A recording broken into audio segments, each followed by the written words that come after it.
ಆ ಸೇತುವೆ ಟಾರ್ಗೆಟ್ ಯಾಕೆ? ಮಧ್ಯಪ್ರಾಚ್ಯದಲ್ಲಿನ ಅತಿ ಎತ್ತರದ B1 ಬ್ರಿಡ್ಜ್ ಧ್ವಂಸ ಆಗಿದೆ. ಅಮೆರಿಕ ಮಾಡಿದಂತಹ ಈ ದಾಳಿಯಲ್ಲಿ 1 ಗಂಟೆಯೊಳಗೆ 2 ಬಾರಿ ಖರಾಜ್ ಸೇತುವೆ ಮೇಲೆ ದಾಳಿಯಾಗಿದ್ದು 8 ಜನ ದುರ್ಮರಣಕ್ಕೀಡಾಗಿದ್ದಾರೆ. 95ಕ್ಕೂ ಹೆಚ್ಚು ಮಂದಿಗೆ ಗಾಯ ಆಗಿದೆ ಈ ದಾಳಿಯಲ್ಲಿ. 1 ಗಂಟೆ ಬಳಿಕ ಸ್ಥಳಕ್ಕಾಗಮಿಸಿದ್ವು ರಕ್ಷಣಾ ತಂಡಗಳು. ಸುಮಾರು 3,300 ಕೋಟಿ ವೆಚ್ಚದಲ್ಲಿ ನಿರ್ಮಾಣವಾಗಿದ್ದಂತಹ ಸೇತುವೆ ಇದು. ವ್ಯಾಪಾರ ಮತ್ತು ಸರಕು ಸಾಗಣೆಗೆ ಬಳಸ್ತಾ ಇದ್ದಂತಹ ಸೇತುವೆ. ಆ ಸೇತುವೆ ಟಾರ್ಗೆಟ್ ಯಾಕೆ ಅಂತ ನೋಡ್ತಾ ಹೋದ್ರೆ, ಟೆಹರಾನ್ ಕರಾಜ್ ನಡುವೆ ಸಂಪರ್ಕ ಕಲ್ಪಿಸುವಂತಹ ಈ B1 ಬ್ರಿಡ್ಜ್ ಮಧ್ಯಪ್ರಾಚ್ಯದ ಅತ್ಯಂತ ಎತ್ತರದ ಸೇತುವೆ. B1 ಅಂತ ಹೆಸರು. ಅಲ್ಬೋರ್ಜ್ ಪ್ರಾಂತ್ಯದ ಕರಾಜ್ ನಗರದಲ್ಲಿರುವಂತಹ ಸೇತುವೆ ಇದು. ಸಂಚಾರ ದಟ್ಟಣೆ ಕಡಿಮೆ ಮಾಡಬೇಕು ಅಂತ ಹೇಳಿ ಈ ಸೇತುವೆಯನ್ನು ನಿರ್ಮಾಣ ಮಾಡಿರ್ತಾರೆ. 136 ಎತ್ತರದ ಕಂಬಗಳಿರುವಂತಹ 1 ಕಿಲೋಮೀಟರ್ ಉದ್ದದ ಸೇತುವೆ ಅದು. ವ್ಯಾಪಾರ ಸರಕು ಸಾಗಾಣಿಕೆಗೆ ಅನುಕೂಲಕರವಾಗಿದ್ದಂತಹ ಬ್ರಿಡ್ಜ್. ಬೃಹತ್ ಸೇತುವೆ ಮೇಲೆ ಅಮೆರಿಕಾದಿಂದ ವೈಮಾನಿಕ ದಾಳಿಯಾಗಿದ್ದು ಆ ದಾಳಿಯಲ್ಲಿ ಸಂಪೂರ್ಣ ಧ್ವಂಸ ಆಗಿದೆ. 1 ಗಂಟೆಯೊಳಗೆ 2 ಬಾರಿ ಕರಾಜ್ ಸೇತುವೆ ಮೇಲೆ ದಾಳಿಯಾಗಿರೋದು. ಟೆಹರಾನ್ ನಗರ ಮತ್ತು ಕರಾಜ್ ನಡುವಿನ ಸಂಪರ್ಕವೇ ಬಂದ್ ಆಗ್ಬಿಟ್ಟಿದೆ. ಸೇತುವೆ ಧ್ವಂಸಗೊಳಿಸಿದ್ದಕ್ಕೆ ಇರಾನ್ ಸೇನೆ ಕೊತ ಅಂತ ಇದೆ. ಟೆಹರಾನ್ ಕರಾಜ್ ನಡುವೆ ಸಂಪರ್ಕ ಕಲ್ಪಿಸುವಂತಹ B1 ಬ್ರಿಡ್ಜ್ ಧ್ವಂಸ ಆಯಿತು.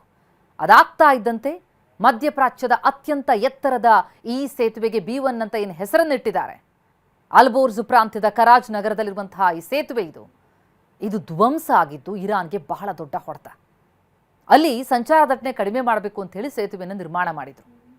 1 ಕಿಲೋಮೀಟರ್ ಉದ್ದದ ಸೇತುವೆ ಅದು. ಸುಮಾರು 136 ಕಂಬಗಳಿರುವಂತಹ ಸೇತುವೆ. ಪ್ರಮುಖವಾಗಿ ಆ ಸೇತುವೆ ಯಾಕೆ ಮಹತ್ವ ಪಡೆದುಕೊಳ್ಳುತ್ತೆ ಅಂತಂದರೆ, ವ್ಯಾಪಾರ ಸರಕು ಸಾಗಾಣಿಕೆಗೆ ಅನುಕೂಲ ಆದಂತಹ ಬ್ರಿಡ್ಜ್ ಅದು. ಅಂತಹ ಬೃಹತ್ ಸೇತುವೆ ಮೇಲೆ ಅಮೆರಿಕ ಇಸ್ರೇಲ್ ಜಂಟಿ ಕಾರ್ಯಾಚರಣೆ ನಡೆಸಿ ದಾಳಿ ಮಾಡಿದ ಬೆನ್ನಲ್ಲೇ ಸಂಪೂರ್ಣವಾಗಿ ಧ್ವಂಸ ಆಯಿತು.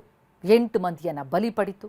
90ಕ್ಕೂ ಅಧಿಕ ಮಂದಿ ಈ ದಾಳಿಯಿಂದ ಗಾಯ ಆಗಿದ್ದಾರೆ. ಹಾಗೆ ಇರಾನ್ ಕೊತ ಅಂತ ಇದೆ. ತನ್ನ ಟಾರ್ಗೆಟ್ ಲಿಸ್ಟ್ ಅನ್ನ ಹೇಳ್ತಾ ಇದೆ. ಅಮೆರಿಕ ವಿರುದ್ಧ ಪ್ರತಿಕಾರಕ್ಕೆ ಮುಂದಾಗಿದೆ.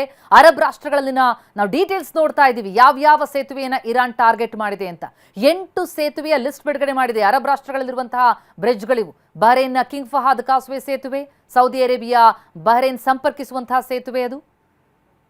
ಹಾಗೆ ಕುವೈತ್ನ ಶೇಖ್ ಜಾಬರ್ ಅಲ್ ಅಹಮದ್ ಸೇತುವೆ, ಸೌದಿ ಅರೇಬಿಯಾ ಬಹ್ರೇನ್ ಸಂಪರ್ಕಿಸುವಂತಹ ಕಿಂಗ್ ಫಹದ್ ಸೇತುವೆ, UAEಯಲ್ಲಿರುವ ಶೇಖ್ ಜಾಯದ್ ಸೇತುವೆ, ಜೊತೆಗೆ UAEಯಲ್ಲಿರುವಂತಹ ಮತ್ತೊಂದು ಶೇಖ್ ಖಲೀಫಾ ಸೇತುವೆಯನ್ನು ಕೂಡ ಧ್ವಂಸ ಮಾಡೋದಾಗಿ ಟಾರ್ಗೆಟ್ ಮಾಡಿದ್ದು.